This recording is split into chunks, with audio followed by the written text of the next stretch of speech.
Hey, welcome back. My name's Joshua Gleave. I'm the lead singer, producer, songwriter for the band Gleave. The first video I did was so much fun that I decided I'm going to do all of the songs off of this record. It's a record that came out a month ago called Between the Daylight and the Dark. I produced it myself here in my bedroom studio here in Nashville, Tennessee. Everything that you see, except for the guitar solos, I played, which is pretty fun. There'll be some rehash of stuff that I did on previous video. Some of the master bus stuff, some of the ideas, but you'll get the hang of it. But I just want to be thorough in case this is the first video that you're seeing. Want to make sure everyone gets everything they want out of this. So let's dive in. So first things first, which is like I did on the last video, let's look at the master bus. So I have an insert in 15 and 16. That's my Undertone Audio Unfairchild. That's a hardware piece.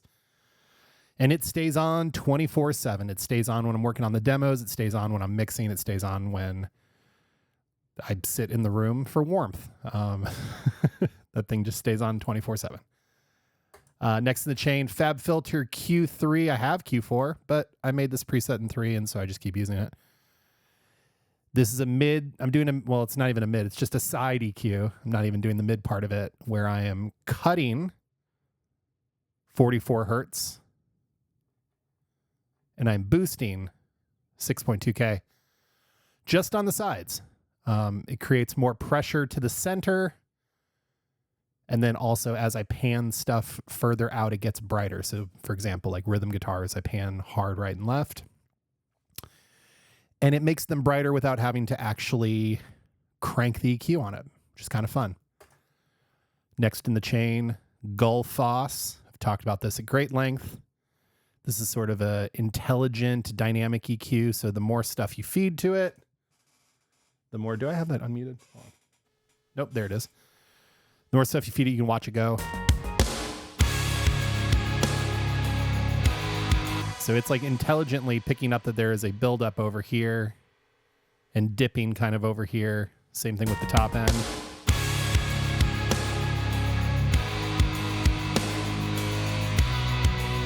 Like I feel like you can hear like stick definition in the cymbals more. You can hear some of the electric guitars hard panned a little bit better.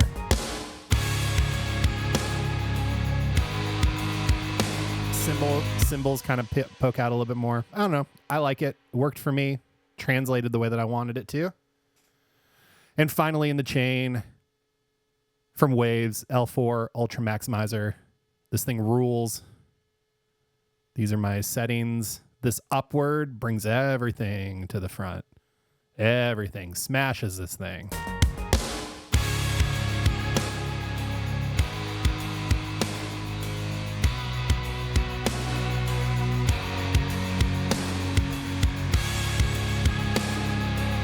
Love this limiter. Is it the cleanest? Nope. I don't care. It sounds awesome. So that's what's going on. That was on my mix bus. I also have the fader -2. Give me a little extra headroom. Drum bus, that is a IGS V8 hardware piece. And then I use Drum Flex. Again, covered this in the first video. So if you want to get a deeper in-depth thing, watch that video. Same thing with drums. Again, the whole record is sort of like this. Drums are the Mix Wave Under Oath kit.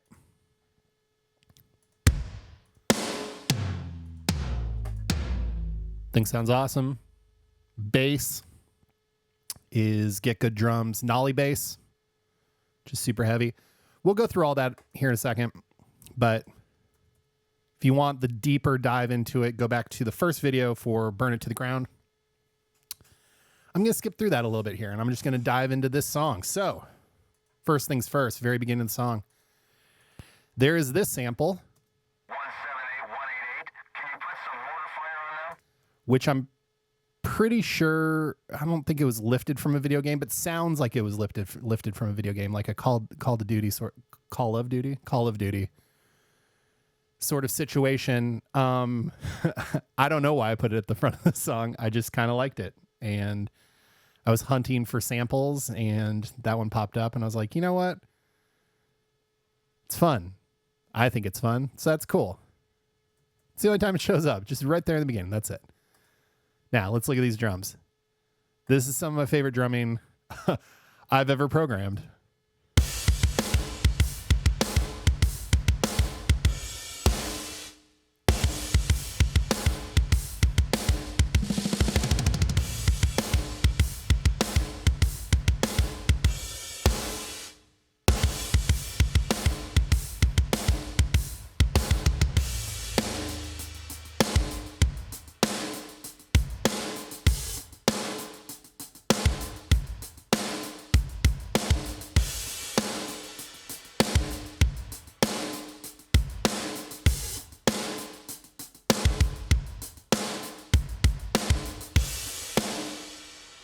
So truthfully, the name of the song is called Hello on the record. I think I said that earlier. For the longest time, this song was called Limp Bizkit as I was working on it before I finished the lyrics. I was channeling all things Limp Bizkit on this whole song. Just doing my best John Otto impression on the drums. Like with those quarter notes on the hat. I feel like that's something he would do, and like even like grabbing the crash cymbals on the break.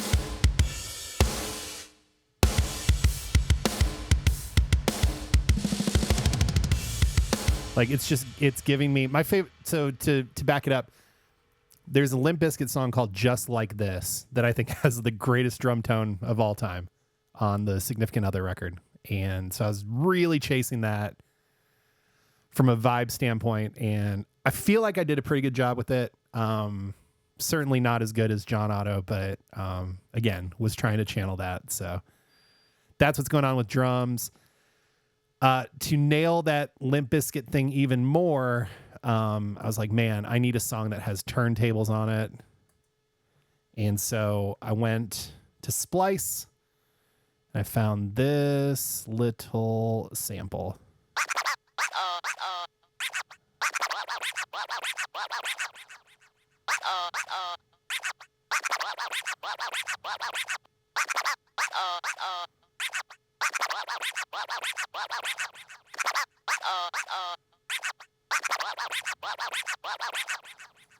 So you can see I'm actually I'm doing a send to this delay, this mono delay,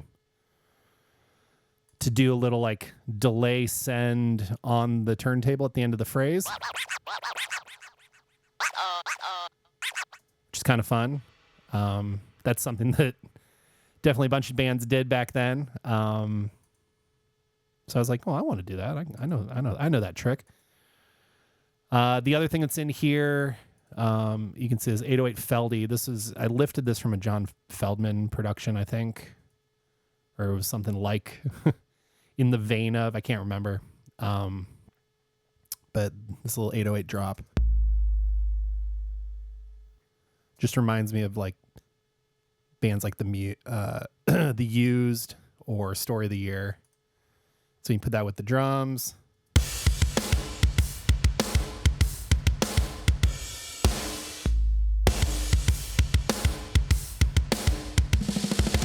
It feels like every band from like 98 to 2002 had their drummer had a sample pad with an 808 drop on it. So I was like, well, I want that. So here's with the turntables.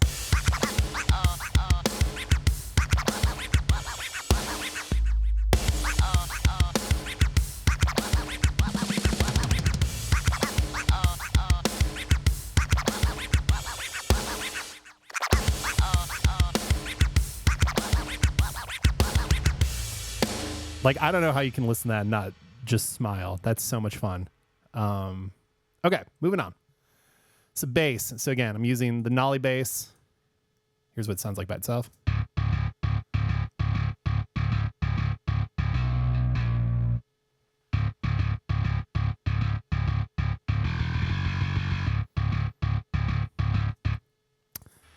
Kind of messy by itself. Here it is with the drums.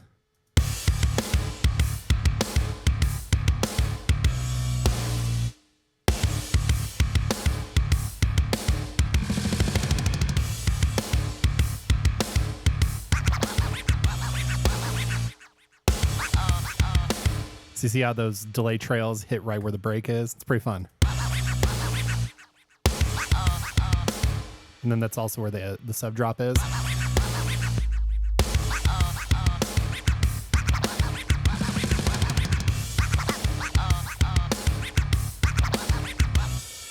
So you can get back into the chorus. I added some tambourines. Simple. Everything really opens up in the chorus. I was trying to make sure that when we got there,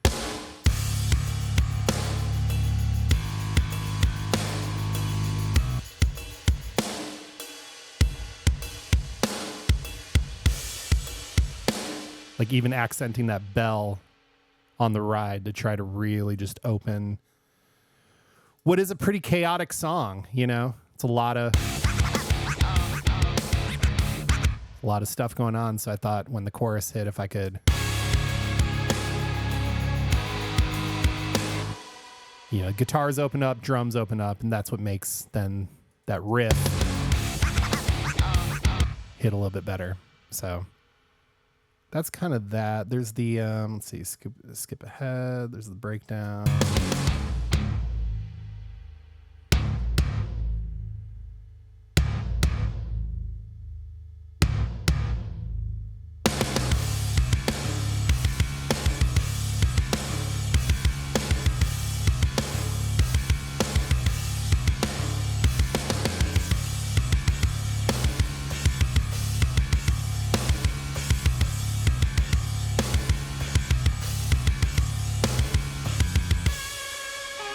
I feel bad for any drummer that's had to play this song with me so far.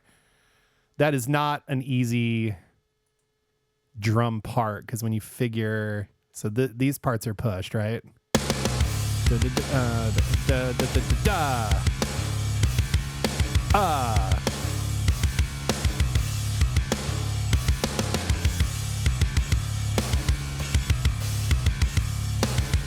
And then we like straighten it out on the drums, even though all the rest of the music is still pushing it. So it's kind of, I would say, left-footed a little bit. It makes sense to me in my drum brain, but I don't actually play drums. I just think in drums. And I ran this part by my buddy Lester Stell, who plays drums for Kelly Clarkson and Pillar and all sorts of people. And I was like, would a drummer do this? And he's like, yeah, it's a little weird, but like, it's not that weird.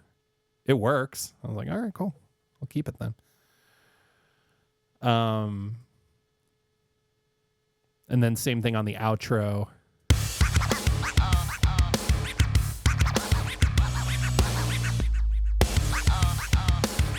We do a little halftime.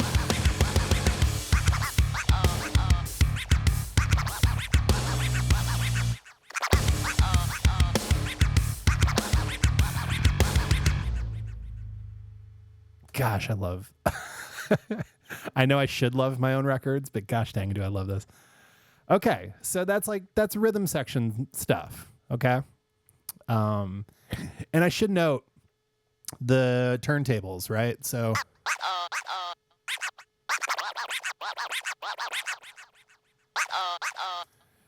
my co-writer, Alec McGilvery, because this is one of the last songs I finished for the record. I had the music done. I just didn't have all of the lyrics figured out. And so Alec came over, and Alec wrote 3 songs on the record with me.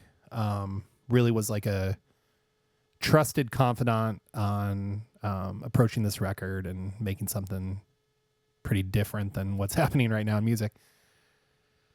But he had listened to the turntables and goes, kind of sounds like it's saying hello. Hello, hello.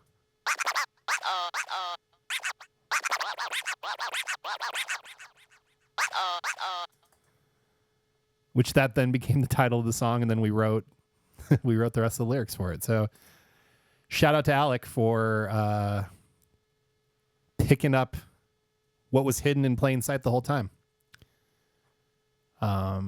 Okay, so that's the turntables. Let's get to the guitars. So again, this is a Gibson 335. This song is in drop C sharp. So I think this was actually my Trini Lopez through a Mesa Boogie triple rectifier, late 90s 1-2 channel, and then that was mic'd up with a Royer R10 and plugged into a 1073. That's it. That's the whole thing. There's a little bit of SSL EQ, again, cutting some super sub lows, a tiny dip in the high mids at 3K, and a boost at 8K. It's kind of it. Most of it was just the actual tone. Here, I'll play it with no EQ.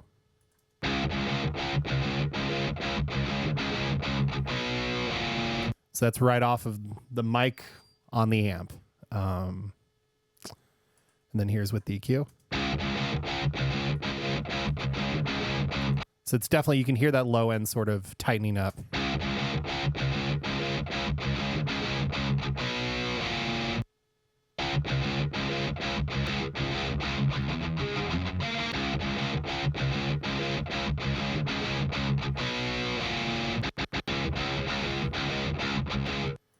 All right, so let's look at that. So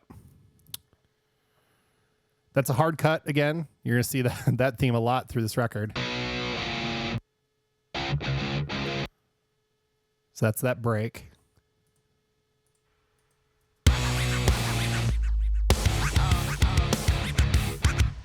And then you get over here and the da-da-da. That's just it's the very first transient of that line, and I chopped it and put a gap next to it on the grid. So you put it into 16th, nope, 32nd notes. And so I was just like, here's the chop and the gap, and I copied that over to make that. So I was like, well, if there's going to be a DJ doing scratches, then I feel like the guitars should do something cool too. So, and again, stutters were huge. Late 90s, early 2000s, everyone was chopping stuff up. Everyone was stuttering. And it made me happy. And that's why I did it. You get further into the song. Here's the chorus. Here's just the big chords. Just double tracked, hard right and left. Playing big.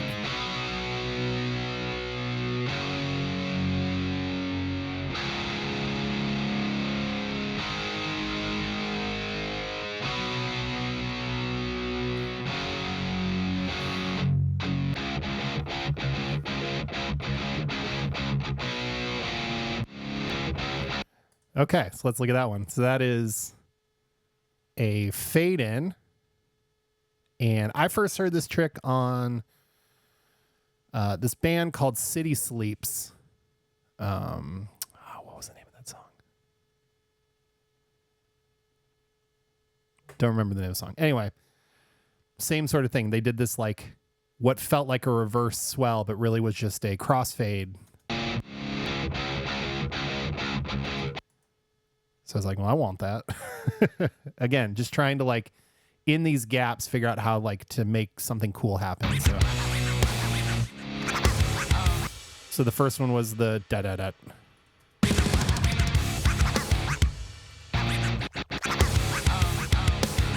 And then this one is. And then the last one.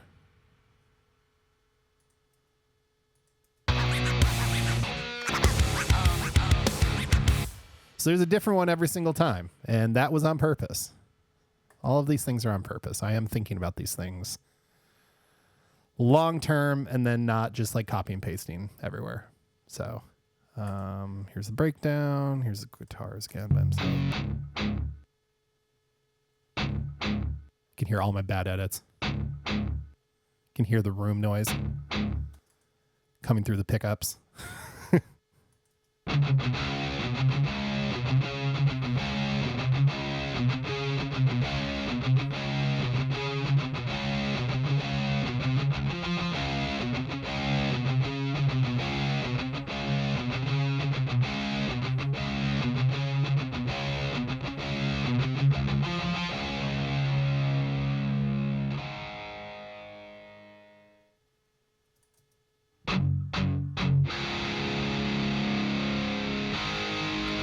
So those are the big rhythms. So it's interesting if you look over here left side of the screen, where it says X guitar left, X guitar right, X guitar 4. I put an X in front of things when they are my scratch from the original demo session. Most of these guitars are from the demo. I tried to replay them, and it wasn't as good as the demo guitars. And there's something to be said. You know, here's the lesson for always recording everything as high level as you possibly can. Sometimes that initial inspiration shows up in your playing more than trying to be technically proficient. And this record is filled with mistakes. This record is human, and although I edit some stuff and I try to get stuff as close on the grid as possible, I did want it to feel like a human being was playing this stuff.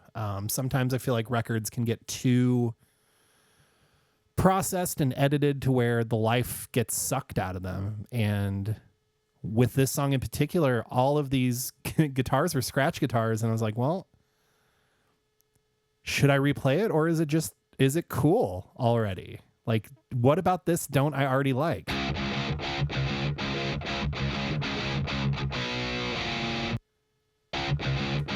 So I kept him. So that's pretty cool. All right. X guitar number 4. So this is in the pre-chorus. Again, here's what's happening in the music.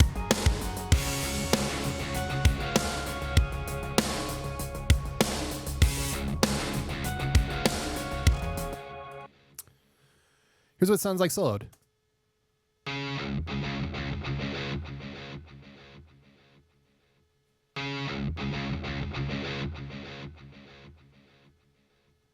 I got to be honest, that came out exactly the way that I wanted to, and I probably should have even EQ'd it a little bit better. But so that's me playing with the delay on.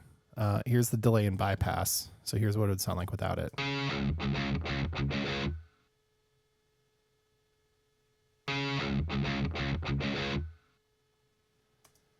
So I feel like the delay adds a lot as far as just like those gallops at the end of it.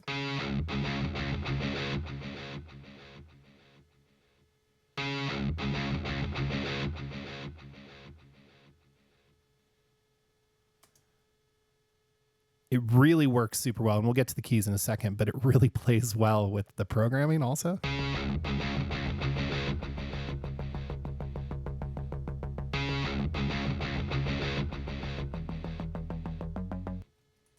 Or this one.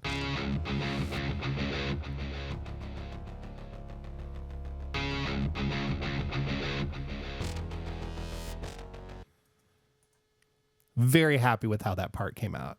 And especially like we go to it right before the second chorus.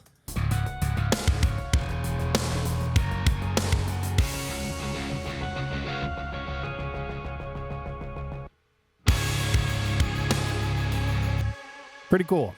Pretty cool thing. Was very happy with how that came out. Okay, this will say guitar solo, but really this is just the chorus hooks. The little sig licks on top of the chorus with like vibrato on it. So that's left side, and then the right side is over here. That had whammy and pog and octave stuff.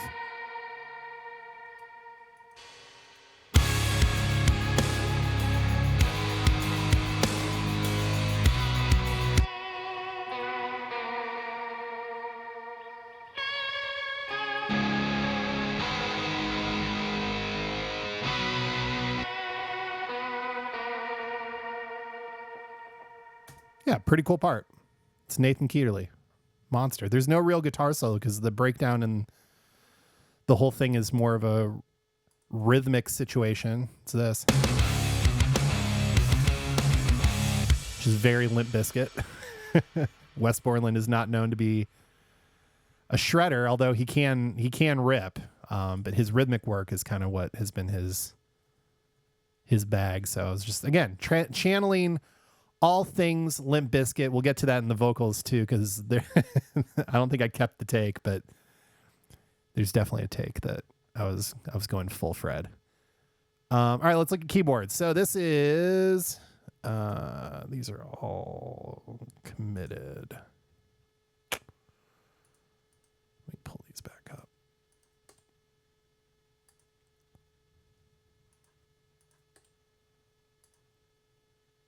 Okay, so keyboard number 1.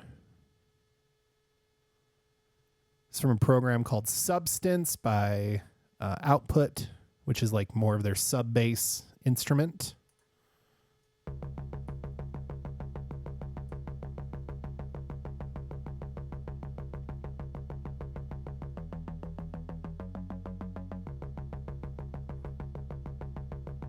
So it's doing that thing. So here it is with drums, because I feel like everything sounds better with drums.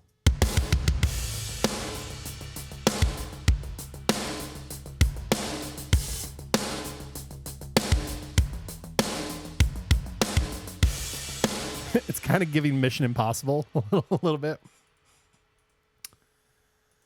And then keyboard number 2, again, another instrument from Output. This is called Signal. This is the very first preset. I love this preset. I've snuck this into all sorts of songs, but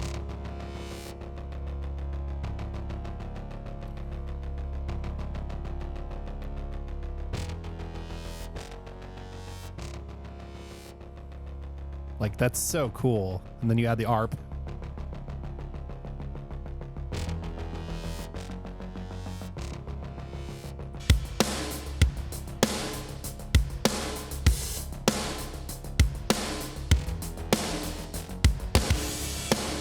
Okay, so here's another thing that I like to do a lot. So if you look, there is no bass guitar in the first verse or pre-chorus.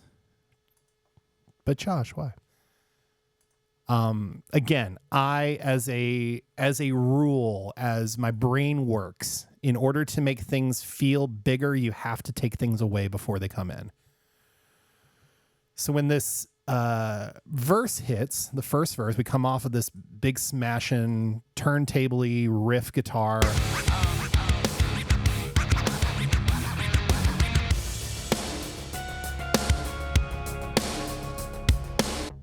So that's holding down the low end.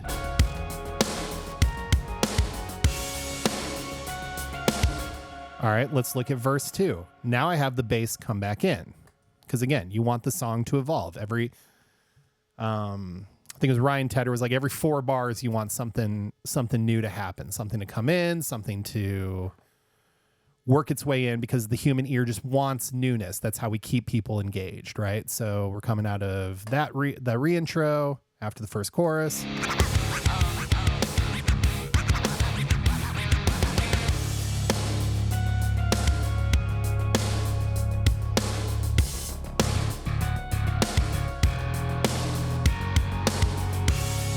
So now, here's what bass is doing. So it's holding out a big note.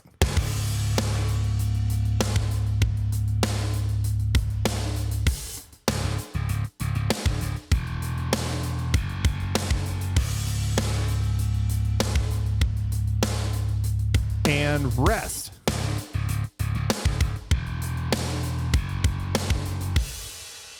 So that rest is so cool to me, because the drums are doing this like a hi-hat kick, like walk this way. So if the bass drops out there, you really hear that drum hit.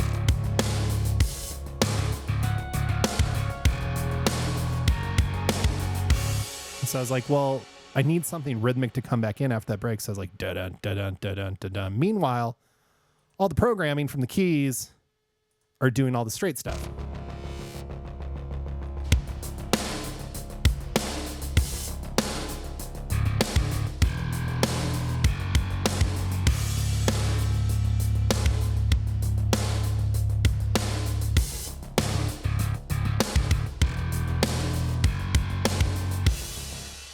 Pretty cool. Pretty cool. Okay. Final thing on this verses. X Guitar 3. Again, this was from my demo session. I've got little high end being rolled off. And a lot of reverb happening. Here's what it sounded like dry.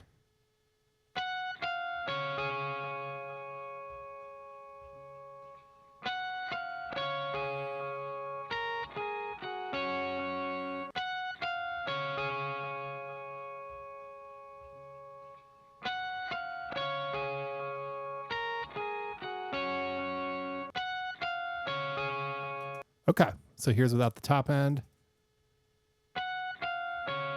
Just gets rid of some of that like super glossy top stuff. And then here's with 6 seconds of delay on it, or reverb on it.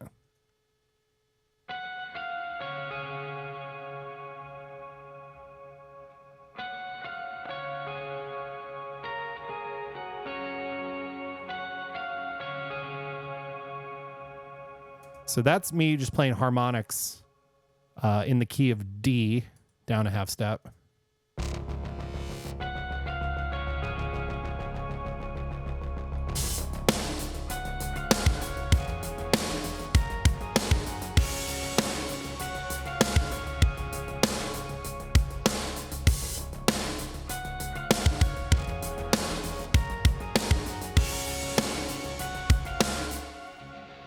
Pretty cool. Pretty cool stuff. It's a trick that I like to sneak into stuff. I like hiding harmonics kind of all over the place. You heard it on the last song. It was doubling a synth. This time it's taken over a pretty big space where there would be like a synth pad situation. Because I thought since we have the keyboards doing this real pulsy thing, I needed something sort of sustained against that to kind of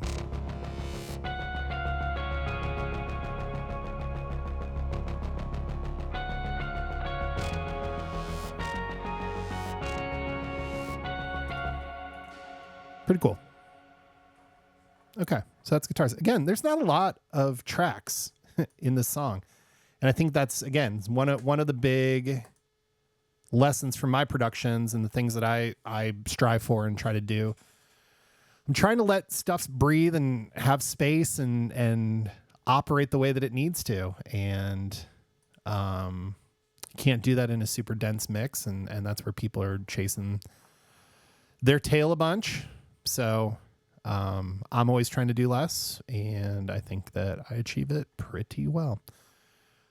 Looking at my vocals. Okay, so here is lead vocal number 1. Again, I talked about this in a previous video, but Xvox Pro sort of replaced. I mean, if you can see, I had, RVox, an SSL, EQ. Let me turn all these back on too. I guess should hear it dry first. You're right. When you're right, you're right. What was this? Oh, DS. Makes sense. Hey, friend, lovely to see you again.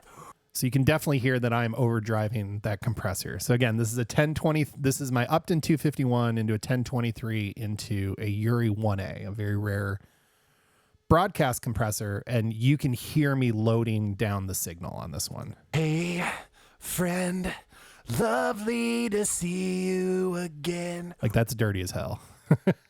When I'm in the age of invention, celebrating the end, new iteration. So I definitely know that I was hitting it hard, and that's why the de-esser had to come. New iteration.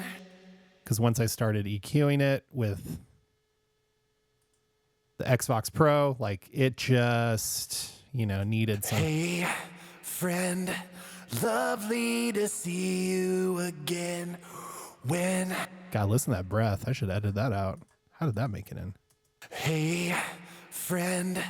I did like sort of the like, friend, lovely to. Like, I think that was sort of a pretty cool effect because when you put it in there, there's an intensity that happens. Hey, friend, lovely to see you again. When I'm in the. So sometimes you can edit that stuff out of there and it kind of loses the intensity. But here's chorus. The sun will rise, the seasons change, the ocean tides remain the same. I'm still the one you used to know. All right, so there's a lot of stuff going on. Hold on. So there's that. Let's see what's in 3 and 4. That should be the verb. The sun will rise, the seasons change. That's a little extra reverb. There's a slap delay on 9 and 10. The sun will rise, the seasons change, the ocean tides remain the same. And then 7 and 8. That's a parallel. The sun will rise, the seasons change, the ocean tides remain the same. Again, just a little bit of reduction, but it's trying to grab it and hold it in place. You know, it's tough. This is my own fault, but like writing these very rangy songs where I'm, you know, yelling and singing really high in the chorus and then the verses drop real low, you know, takes some finagling. And so some parallel stuff. And then there's also, let's see, in 5 and 6, those are just sends, I think. Yeah, I had this Howard Benson vocals. The sun will rise, the seasons change, the ocean tides remain the same. So that's what that sounds like. Here's the parallel by itself. The sun will rise, the seasons.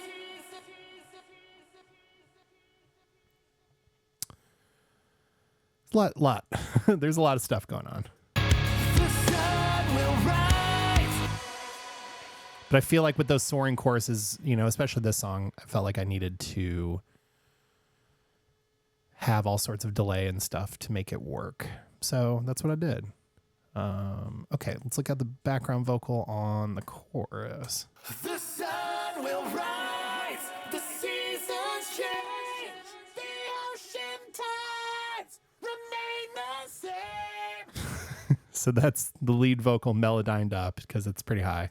The sun will rise, the seasons change, the ocean tides remain the same. I'm still the one you used to know. Nice to meet you. So then again, micro shift to make it stereo, cutting a bunch of low end, cutting a bunch of top end, and another Pro DS on that. The sun will rise. Then we have my doubles. The sun will rise. The seasons change. The ocean tides remain the same. I'm singing my butt off. I'm trying to get as much energy out of that as possible. So here's with the lead vocal. The sun will rise. The seasons change. The ocean tides remain the same.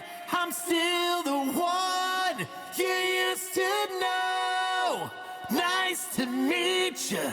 It's time I say. Okay.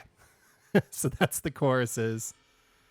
It looks like I did the Melodyne BGVs in verse 2.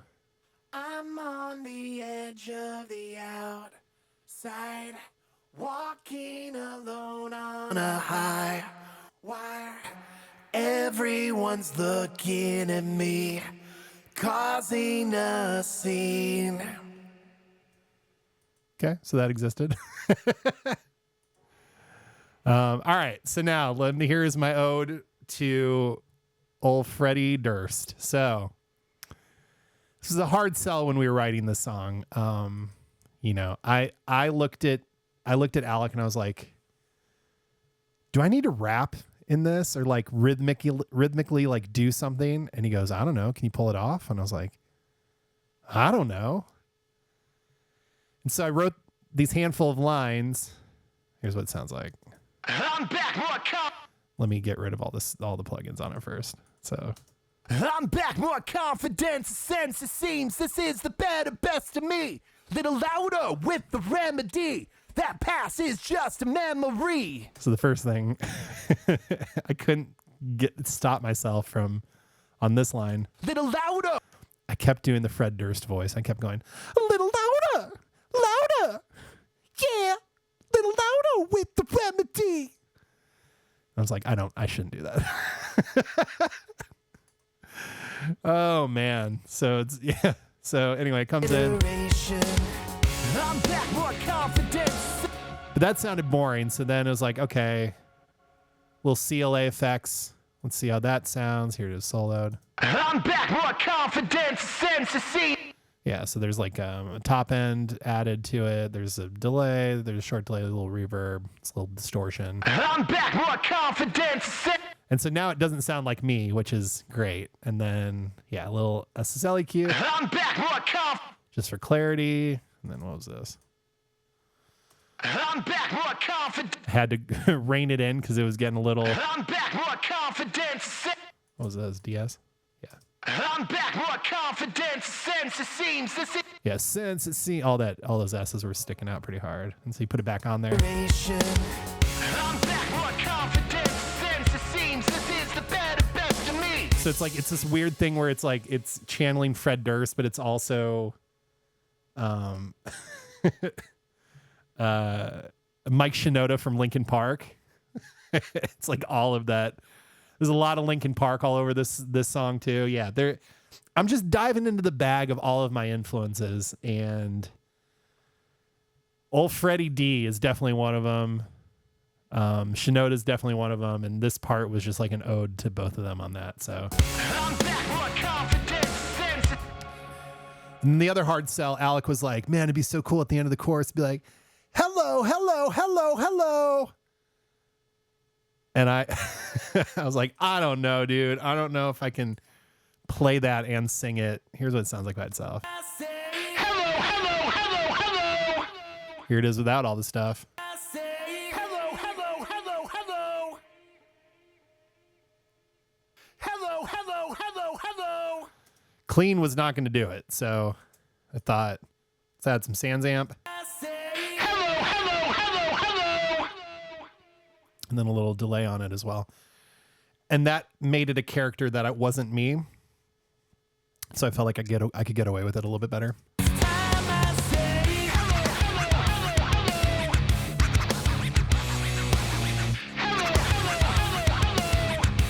I will tell you, it is nearly impossible to sing that correctly and then play. That's a lot of competing rhythms. A lot of left brain, right brain stuff going on there.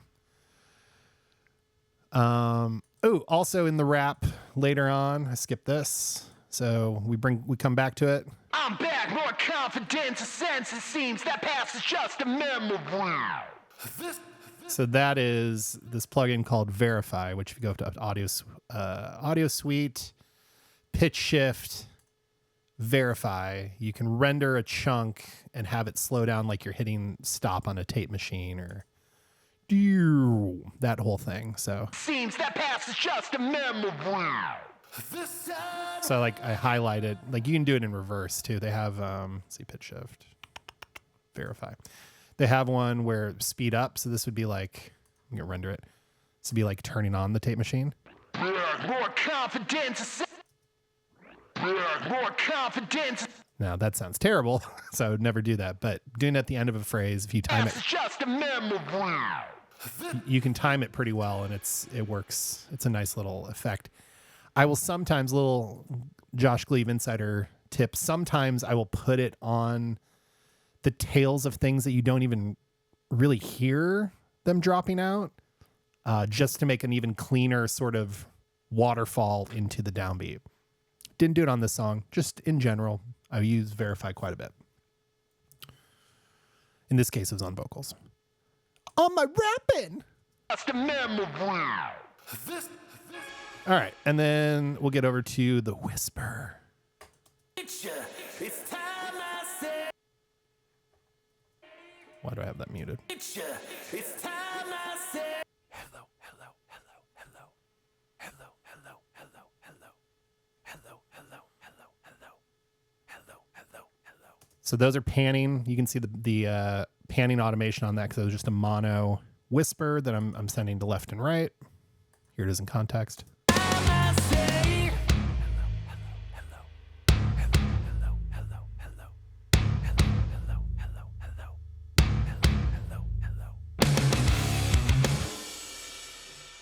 Always love messing with hard right and left. It's always a good time. If you notice, Remedy, that past is just a memory. The sun will everyone time. let's see. Let's go into vocal stuff. +5 6. Mute. Yeah, so I'm only bringing in this Howard Benson vocal on the choruses. It's You again when I'm in the age of invention.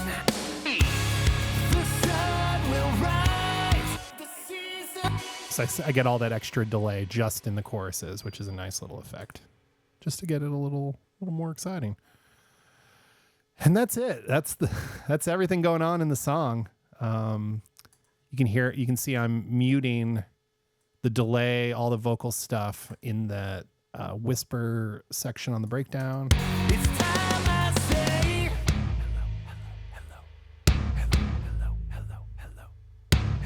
So I didn't want the trails of all the vocals just kind of like eating up all that space. And that's it. Like, there's not a ton going on in this song. I mean, it's surprising, but that's it. Those are all the tracks. The bottom 5 are all parallel sends and effect sends, and then there's 20. I mean, obviously the drums are condensed into one track on here that would take up 12, 15 tracks on a normal session, but a pretty simple song. Me doing my best Limp Bizkit Linkin Park impression. So 78188, can you put some mortar fire on them?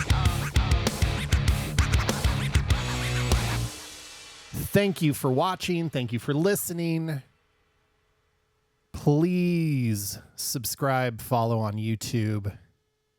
I'm going to keep doing more of these. I'm going to dig into every single song on the record because this is fun. This is really fun. And I enjoy it. And I enjoy talking about these songs and the making of these songs and the stories behind them and how much I love this record. I really do. And I hope that, whoever is watching this and listening to this, I hope that you find this record. I hope that this makes its way to you and that you love it just as much. So stay tuned for more.